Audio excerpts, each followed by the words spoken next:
Okay so good morning all of you. है ना, एक काफ़ी लंबे लॉकडाउन के बाद फिर से हमें क्लासरूम में तो ऑफलाइन क्लास लेने का मौका मिला है। सो चलो कंटिन्यू करते हैं अपनी स्टैंडर्ड 12 की पढ़ाई को। आ जाइए वापस एक बार सिलेबस पे अकाउंट के। कौन से यूनिट है आपको 12 स्टैंडर्ड में?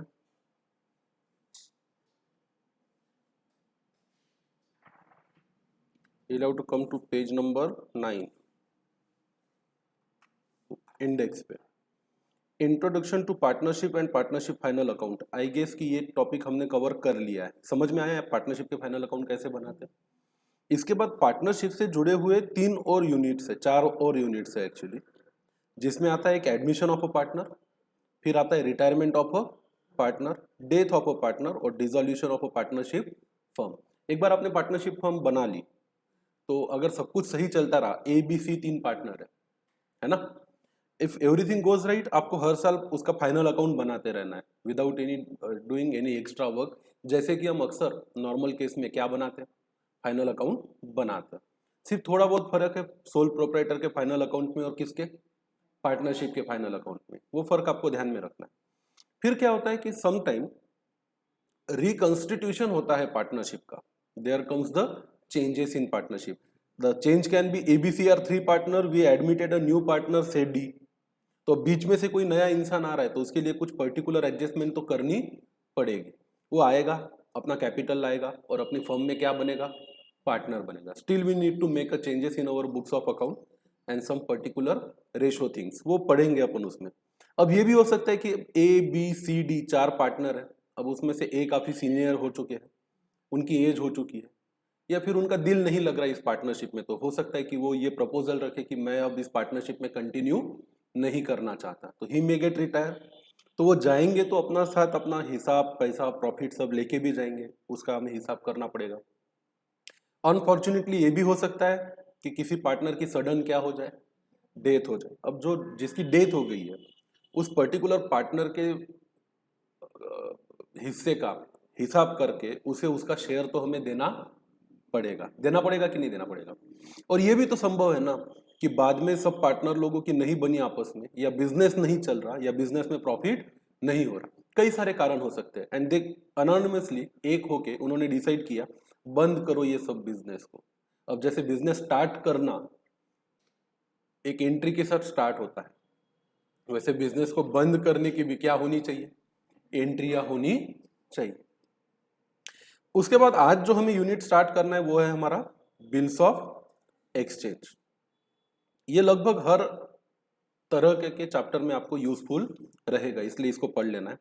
फिर है हमारा company accounts, issue of shares और एनालिसिस ऑफ फाइनेंशियल स्टेटमेंट। ये generally company form of business जो होता है उससे जुड़े हुए चैप्टर्स है। तो आपने 11 स्टैंडर्ड में क्या पढ़ा, बेसिक्स पढ़े जर्नल एंट्री के, डेप्रिसिएशन पढ़ा, सिंगल एंट्री पढ़ी, और सोल प्रोप्राइटर के क्या पढ़े, फाइनल अकाउंट पढ़े, बराबर है ना। अब 12 स्टैंडर्ड में आप पार्टनरशिप टाइप ऑफ बिजनेस के क्या पढ़े, फाइनल अकाउंट, फिर उसमें होने वाले चेंजेस, एडमिशन, रिटायरमेंट, डेथ और डिसोल्यूशन, इन सब टॉपिक्स को पढ़ोगे। उसके बाद कंपनी के बारे में भी थोड़ा बहुत पढ़ोगे, हर फॉर्म अलग है। प्रोप्राइटरशिप या soul trader form of business is a different form, partnership kind of business is a different form, and company form of business is another a different form. तो सबके अकाउंटिंग करने के तरीके भी थोड़े थोड़े कैसे हो सकते हैं, अलग अलग हो सकते हैं।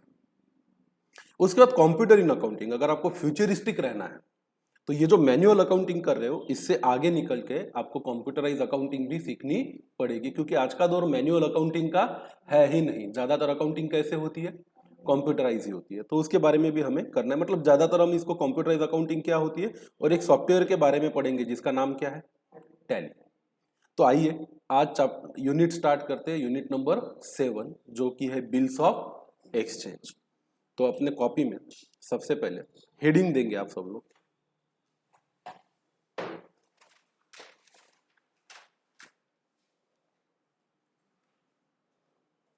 Unit 7 bills of exchange. इसका पहले थ्योरेटिकल बैकग्राउंड पढ़ेंगे हम, इसके मतलब को समझेंगे और फिर हम आगे बढ़ेंगे।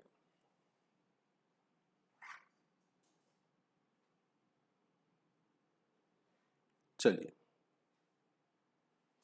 तो आइए आप आपके टेक्स्ट बुक के पेज नंबर 251 पर, कौन से पेज पे आना है आपको? Page number 251।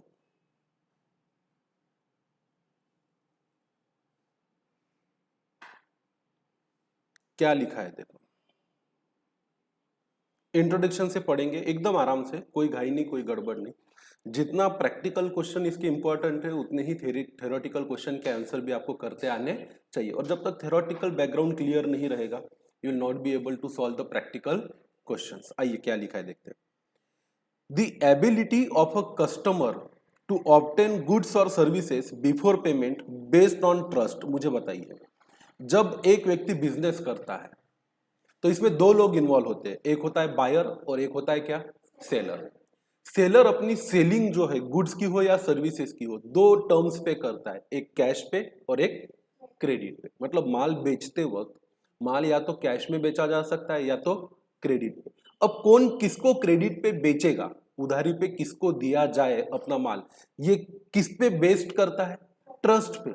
अगर एज अ सेलर आपको लगता है कि जिस व्यक्ति को आप माल उधार दे रहे हो और आप उस पर ट्रस्ट करते हो तो ही आप उसको माल उधार दोगे, अदरवाइज नहीं दोगे। अब आगे क्या लिखा है? When the goods or services are obtained and payment will be made in a future, it is known as a credit transaction. Is this a new thing we learn? No, we already knew what is the meaning of cash transaction and what is the meaning of a credit transaction. Credit transaction play a significant role in the world of business. जितने भी बड़े business होते हैं, not necessarily कि ज्यादातर transaction credit पे ही होते हैं, कैश बेसिस पे होते नहीं है। तो ये बिल्कुल वास्तव है इस जीवन का कि max to max and high volume transaction are been taken place on कौन सा basis? Credit basis.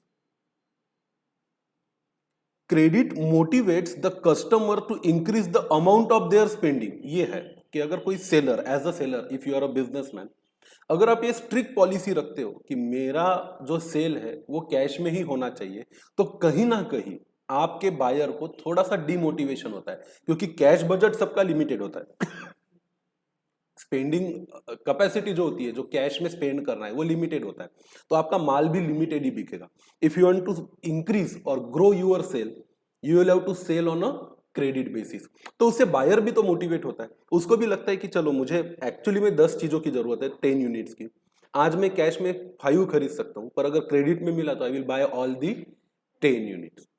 Business to business transaction भी है। अगर आप होलसेलर हो, एक बिजनेस हो जो दूसरे बिजनेस को बेचता है, तो he has a capacity to roll over, वो आपसे क्रेडिट में खरीद के बेच सकता है, बेच के पैसे इकट्ठा करके आपको दे सकता है। कैश में उसकी भी लिमिटेशन है कि वो कितना माल खरीदे। तो भाई आप देखते हो रियल लाइफ में बिजनेस में क्रेडिट ट्रांजैक्शन होते हैं। Moreover, business enterprises offer credit to gain a competitive advantage in the market. अब आप मुझे बताइए, कोई बिजनेस क्रेडिट में माल बेचता है, कोई बिजनेस क्रेडिट में माल नहीं बेचता। जो लोग उधारी पर माल सेल करते हैं, गुड सेल करते हैं, उनका एक मकसद क्या रहता है? उन्हें थोड़ा सा कॉम्पिटिटिव एडवांटेज मिले। मार्केट में कॉम्पिटिशन बहुत है, अगर एक गुड्स को ट्रेड करना है तो उसके ढेर सारे सेलर्स हैं and buyer have the lot of option to buy from. अगर उनको कैश में ही बाय करना है तो they will find a cheaper alternative. But अगर उनको क्रेडिट मिल जाता है तो जो बेचने वाला है उसको थोड़ा एडवांटेज मिलता है कि चलो भाई मार्केट में 50 दुकानें हैं, हो सकता है कि आपको वहां पे उधार माल ना मिले, पर हमारे यहाँ पे हम आपको 30 दिन के लिए, 60 दिन के लिए, या हो सके तो 90 दिन के लिए माल उधारी पे देने के लिए तैयार है। पर प्रॉब्लम क्या है कि ultimately everything comes to the trust. आप बेचना तो चाहते हो माल क्रेडिट पर, आप ये भी चाहते हो कि आपका माल ज्यादा बिके, पर उसका सब चीजों का फायदा तभी है जब उधारी में माल बेचने के बाद उसके क्या आए? पैसे। अगर वो बैड डेट हो जाता है तो कोई मतलब है क्या? नहीं। तो कोई तो मैकेनिज्म होना चाहिए ना, जहां से ये बात पक्की हो जाए कि भाई अगर मैंने किसी को माल उधारी पे बेचा है तो उसके बदले में 100% गारंटेड, 100% तो नहीं पर एटलीस्ट 95% गारंटेड मुझे क्या मिल रहे हैं? समय पे पैसे मिलने वाले हैं। अगर आप मुझे बताइए, आप एक सेलर होते हैं and the nature of your business is such that कि आपको कभी ना कभी जरूरत महसूस होती है माल को क्रेडिट पे बेचने की। सबसे पहली चीज आपके दिमाग में क्या आएगी? किसी को माल उधार बेचना है तो सबसे पहली चीज आपके दिमाग में क्या आएगी एज अ बिजनेसमैन? रिटर्न आना चाहिए, मेरी रिकवरी होनी चाहिए। अब रिकवरी होगी या रिटर्न आएगा ये डिपेंड करता है सामने वाले पे आपका कितना ट्रस्ट है, और क्या सिर्फ ट्रस्ट से बात चल जाएगी क्या। इस दुनिया में सबसे नाजुक चीज कौन सी? ट्रस्ट। जो सबसे नाजुक बोलो या सबसे मजबूत बोलो, अगर आपको बोलना है सबसे आसानी से कुछ टूट सकता है तो वो क्या है? ट्रस्ट। और सबसे मुश्किल से जो बन सकता है वो क्या है? ट्रस्ट।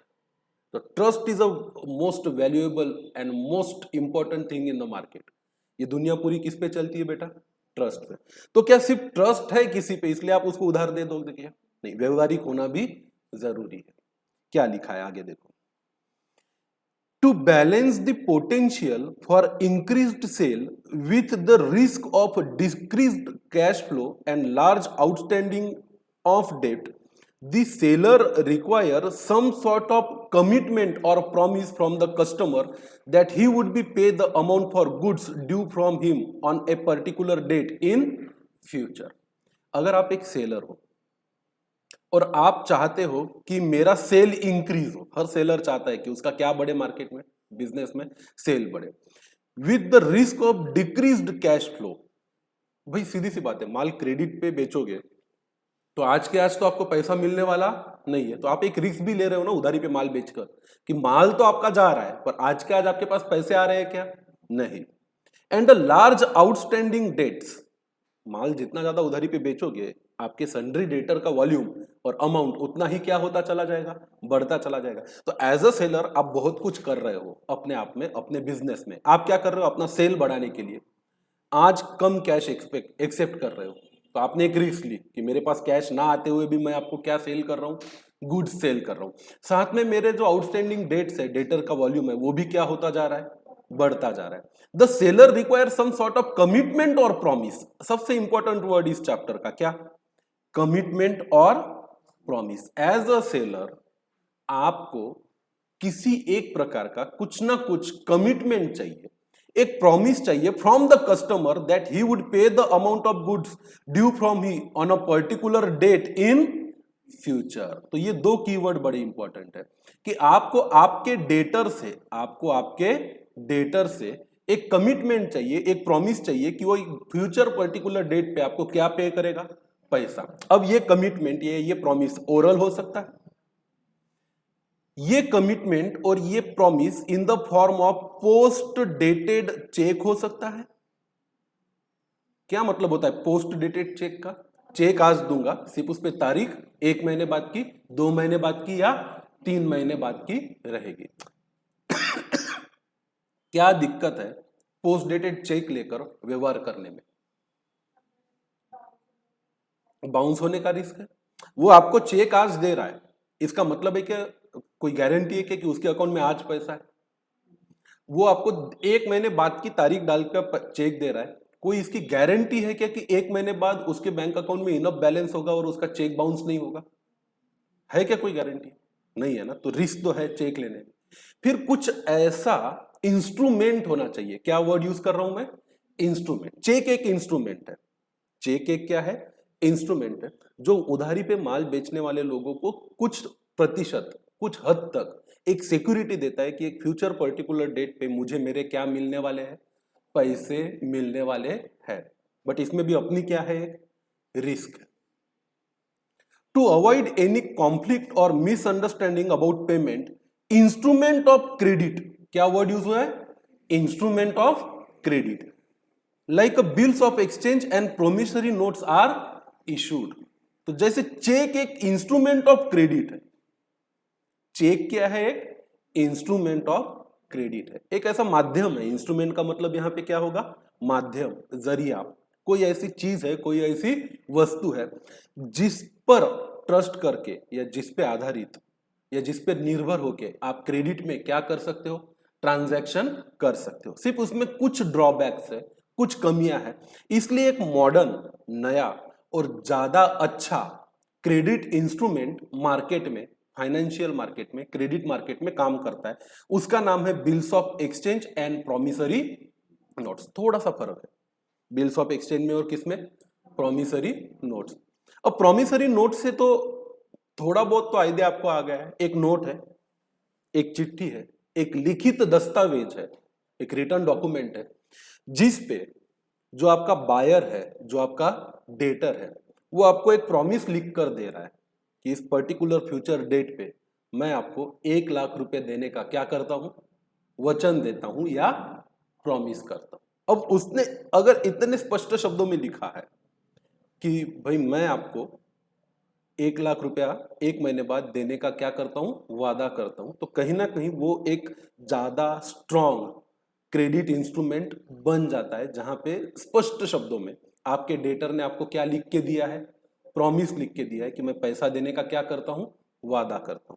और ये जो प्रॉमिस है ना, जो आपका डेटर लिख के दे रहा है, वो अनोनिमसली अपने दम पे नहीं लिख के दे रहा है। इससे पहले कि आपका डेटर आपको इस तरीके का प्रॉमिस एक पर्टिकुलर दस्तावेज पे लिख के दे, आपके डेटर को उसके बैंक के साथ एक एग्रीमेंट करना पड़ेगा। अब इसमें दो पार्टियां नहीं है, सिर्फ आप और आपका डेटर, एक तीसरी पार्टी भी है। वो कौन है? आपके डेटर की बैंक, और एक चौथी पार्टी भी है, आपकी बैंक। तो ये जो आगे सिस्टम हम पढ़ने जा रहे हैं, इसमें कितनी पार्टीज इन्वॉल्व है? एक मैं कौन हूं बेटा? सेलर। एक मेरा डेटर, एक मेरे डेटर की बैंक, और एक मेरी बैंक। हम चार लोग मिलके एक ऐसा स्ट्रॉन्ग प्रॉमिसरी नोट या बिल्स ऑफ एक्सचेंज की एक सिस्टम बनाएंगे, जिसमें जो डेटर है वो अपने बैंक से परमिशन लेकर अपने सेलर को क्या करेगा? प्रॉमिस करेगा कि एक पर्टिकुलर रेट पे मैं आपको कुछ पर्टिकुलर अमाउंट देने का वादा करता हूं। और ये पैसा आपके डेटर को खुद नहीं देना है, ये पैसा आपके डेटर की बैंक आपके बैंक को देगी। ये पैसा आपके डेटर की बैंक किसको देगी? आपके बैंक को देगी। तो एक बहुत ही स्ट्रॉन्ग एक ऐसा मैकेनिज्म बना है। इसको बहुत अच्छे से समझने के लिए, और भी अच्छे से समझने के लिए, आपको बैंक में जाना चाहिए और उनको ये बोलना चाहिए कि मैं एक सेलर हूं। मैं एक क्या हूं? सेलर हूं। मैं लोगों को उधारी पे क्या बेचता हूं? माल।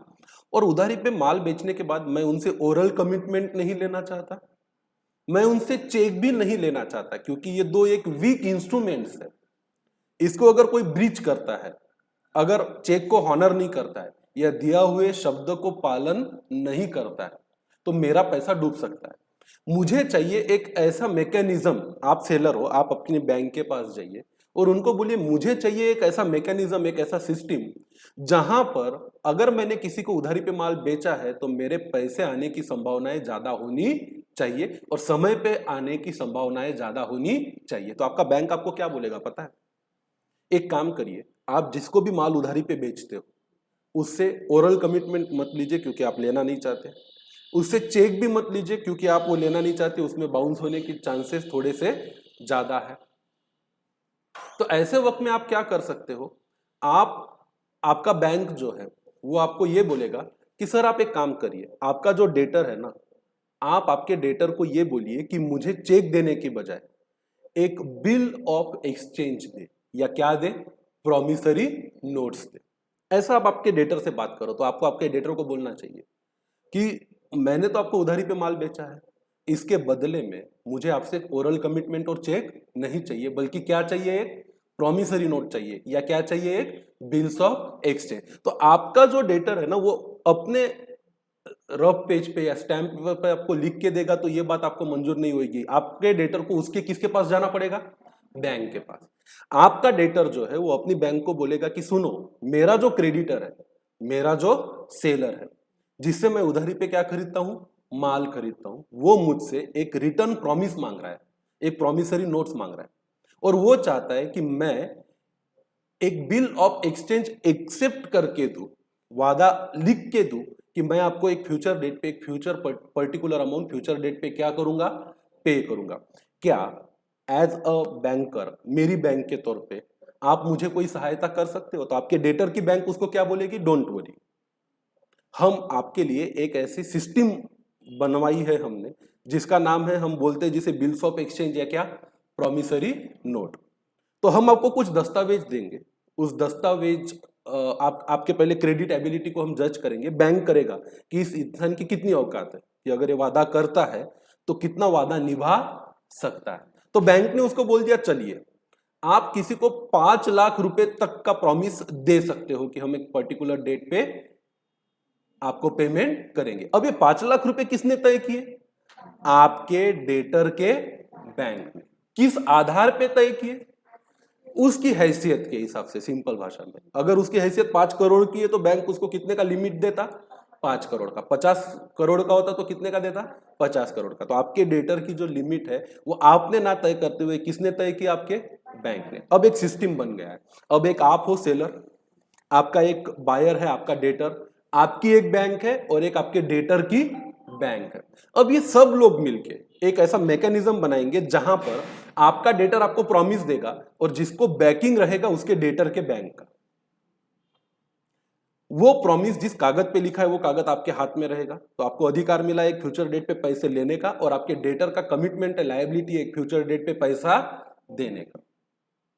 तो चेक के अलावा जो एक दस्तावेज दो पार्टियों में एक्सचेंज होता है उसको हम बोलते हैं क्या? Bills of exchange. वैसे मैकेनिज्म और functioning of bills of exchange में हम इस चीज को और भी ज्यादा डिटेल में समझेंगे।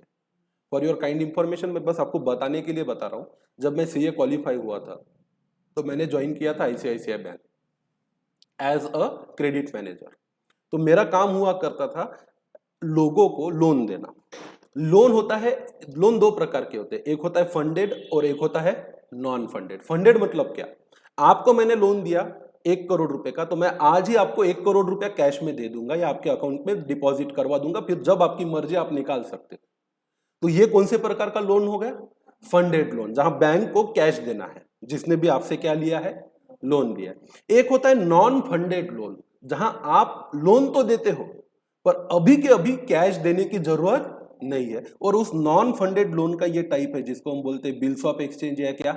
Promissory note. तो मैं मेरे डेटर्स को, मेरे कस्टमर को, मैं बैंक में काम करता था तो मेरे कस्टमर को एक लिमिट सेट करके देता था। से फॉर 1 करोड़ का बिल्स ऑफ एक्सचेंज का लिमिट, 2 करोड़ का बिल्स ऑफ एक्सचेंज का लिमिट। अगर उसके पास उतना लिमिट है तो मेरा जो कस्टमर है वो किसी को प्रॉमिस कर सकता था कि मैं आपको एक पर्टिकुलर फ्यूचर डेट पे 20 लाख रुपए दूंगा, फिर दूसरे को प्रॉमिस कर सकता था 30 लाख रुपए दूंगा, और तीसरे को प्रॉमिस कर सकता था 50 लाख रुपए दूंगा, क्योंकि उसकी लिमिट मैंने कितनी सेट की है?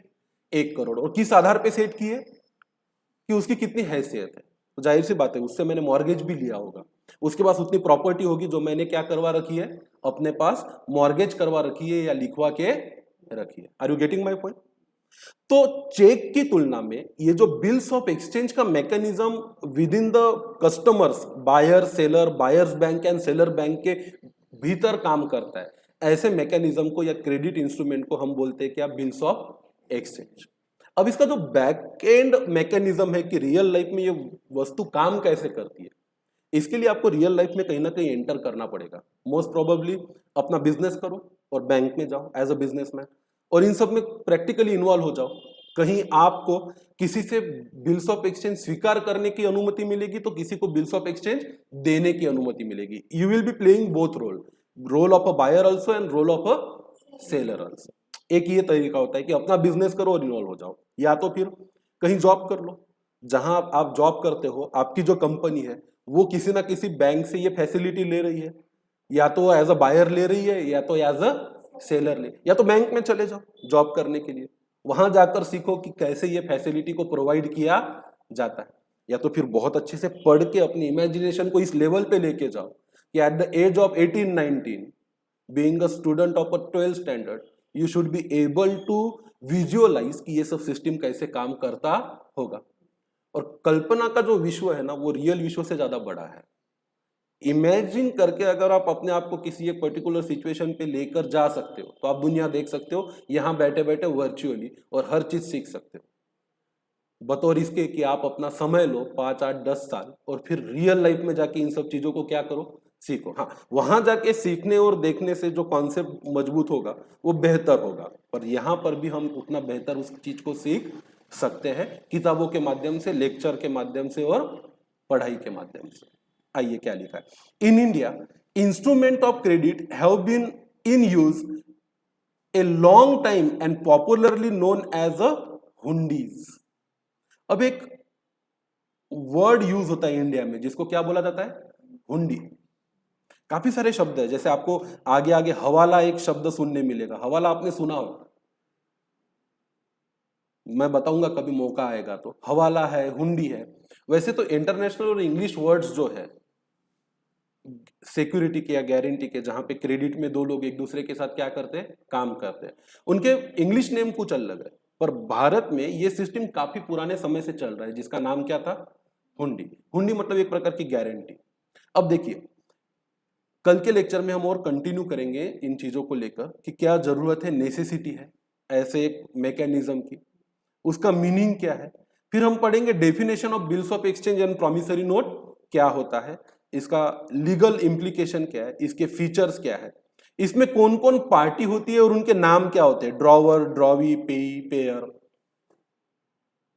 मेकर और ड्रॉवर, ड्रॉवी और पेई, ये सब एक नए वर्ड्स, नए टर्म्स है जो आपको सीखने। अभी तो आप एक जनरल टर्म में बातें करते हो, एक जनरल टर्म है सेलर, एक जनरल टर्म है क्या, बायर, एक जनरल टर्म है क्रेडिटर, एक जनरल टर्म है क्या, डेटर। इसके अलावा पेयर, पेई, ड्रॉवर और ड्रॉवी, ऐसे भी काफी सारे वर्ड्स हैं जो आपको आने वाले समय में सीखने हैं और समझने हैं। तो पहले हम थ्योरेटिकल बैकग्राउंड समझेंगे, पूरे के पूरा मैकेनिज्म समझेंगे, इसका मतलब समझेंगे कि इस चैप्टर को, बिल्स ऑफ एक्सचेंज को कैसे पढ़ना है, और उसके बाद हम स्टार्ट करेंगे उसके प्रैक्टिकल क्वेश्चंस को सॉल्व करना। तो इसमें आपको एमसीक्यूज आएंगे, इस चैप्टर में आपको वन वर्ड आंसर आएंगे, इस चैप्टर में आपको फॉर्मेट ड्रॉ करने आएगा। जैसे 11th स्टैंडर्ड में हमने चेक का और ड्राफ्ट का फॉर्मेट बनाया था ना, इनवॉइस का प्रोफार्मा बनाया था, रिसिप्ट का प्रोफार्मा बनाया था, चेक का प्रोफार्मा बनाया था, पासबुक का प्रोफार्मा बनाया था। वैसे आपको बिल्स ऑफ एक्सचेंज का प्रोफार्मा बनाने के लिए भी क्या आ सकता है, एग्जाम में क्वेश्चन आ सकता है, और मोस्ट प्रोबेबली 12th बोर्ड के एग्जाम में ये इस टाइप का क्वेश्चन आता है। उसके बाद आपको प्रैक्टिकल क्वेश्चंस रहेंगे, बराबर है। उस प्रैक्टिकल क्वेश्चन को सॉल्व करना काफी इजी है, और फुल आउट ऑफ स्कोर देने वाला ये क्या है, एक यूनिट है, चैप्टर है, जिसके बारे में अपन कंटिन्यू करेंगे, है ना, कल के लेक्चर में। तो आज के लिए इतना काफी है। आप चाहो तो इसका रिमेनिंग टेक्स्ट एक बार खुद होके पढ़ने की क्या करो, कोशिश करो। समझ में आया तो भी ठीक, और नहीं आया तो भी ठीक, पर पढ़ने से फायदा क्या होगा, कल का लेक्चर आपके लिए ज्यादा इंटरेस्टिंग और ज्यादा इंटरैक्टिव बनेगा। तो चलिए मिलते हैं कल। Thank you so much.